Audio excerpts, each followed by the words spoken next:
We are 92 days out from this election. Donald Trump has been complaining about election rules as he lags in these polls. Joe Biden edging towards naming a running mate.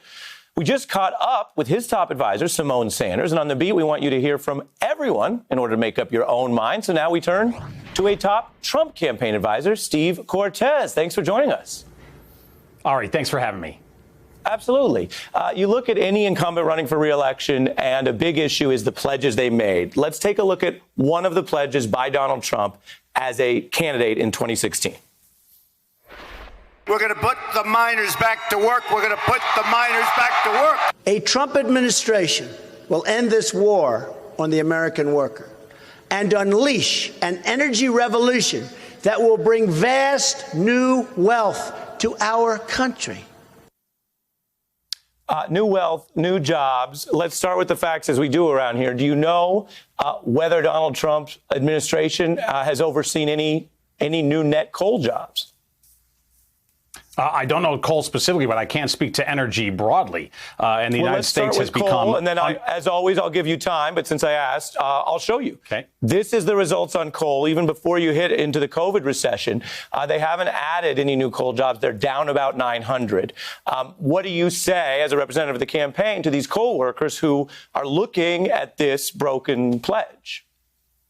Well, look, when it comes to jobs, this president has not broken any pledges. As a matter of fact, I would argue that before the COVID virus hit us, before we were hit with this economic meteor from China, Donald Trump had built the greatest economy in American history, particularly for wage earners, particularly for laborers, for blue collar Americans. They saw their wages, for example. And I thought, Steve, you might go there, and let's get into it, because you're making a claim. Your claim's not you like Donald Trump better, which is fine. This is America. You're free to have that view.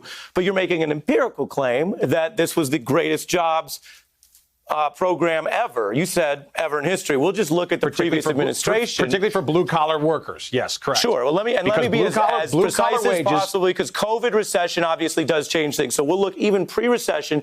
Do you know roughly how many new jobs the Obama administration added?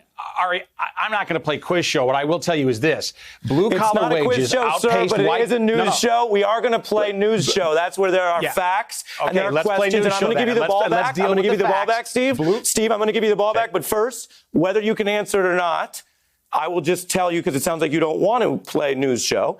It was about 11 million jobs created. And let's compare. Pre-COVID, to be as fair as possible, it was about 6.7 million jobs created under the Trump administration. So by that standard, I wouldn't say greatest in history. I would say less than the prior administration. Your response?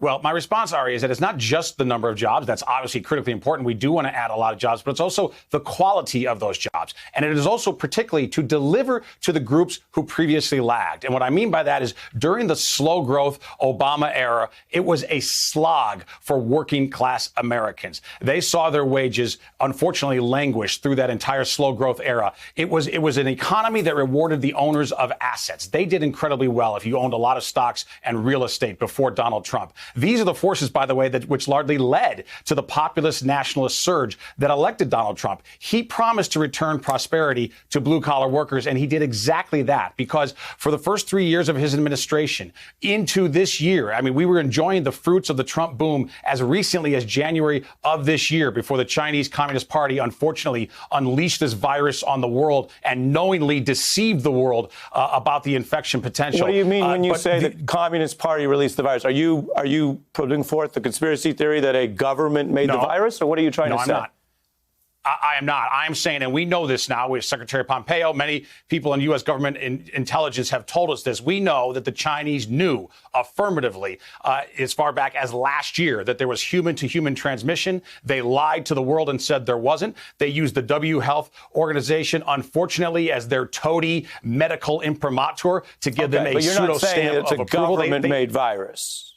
Well, no, I'm not saying that. But what I'm saying is what the Chinese Communist Party did do is lie to the world about the transmission. They also protected the country of China domestically. They sealed off Wuhan so that Chinese citizens from Wuhan could not travel to Shanghai and Beijing, but they could travel to San Francisco and New York and Italy. The other big story out of Washington, as you know, is the Republican Senate did not move on these jobs these jobs are COVID relief benefits. So you've got people now who lost jobs for no fault of their own. That's one thing that Trump and Biden have at least agreed on, right? COVID recession. Right. What do you say to those people that this president and this party, Republican Party, controls the White House, controls the Senate, and right now they don't get any extension of this relief money? Is that with you and the Trump campaign? Is that okay? No, it's not okay with the president. It's certainly not okay with me. And it's not okay, most importantly, with a lot of Americans out there who are understandably worried. The president's been very forceful and clear on this. He wants a package. Now, there's negotiations ongoing, as you well know. Steve Mnuchin, as far as the administration side of the equation, is leading those negotiations. But we are confident that something reasonable will come out of the Congress. If it does not, because of the intransigence of a lot of folks on Capitol Hill, then the president has said he will look at what he can do unilaterally through executive order, things like, and he mentioned it today in his press conference, like perhaps suspending the payroll tax on his own. Before we run out of time, Stephen, as you know, I appreciate everyone. I appreciate you coming in and taking the questions. People can make up their own mind about the answers. We did want to raise something you said that got some notice within the context of Donald Trump and the Justice Department deploying some of these agents around the country.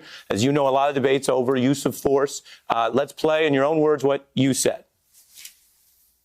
If Trump were the fascist that they pretend that he is, wouldn't he have cracked down much, much harder on the unrest in American streets? To be quite honest, when there were people being bloodied, cops being attacked, businesses being smashed, I could have used a tad bit more of a fascist Trump, to be honest.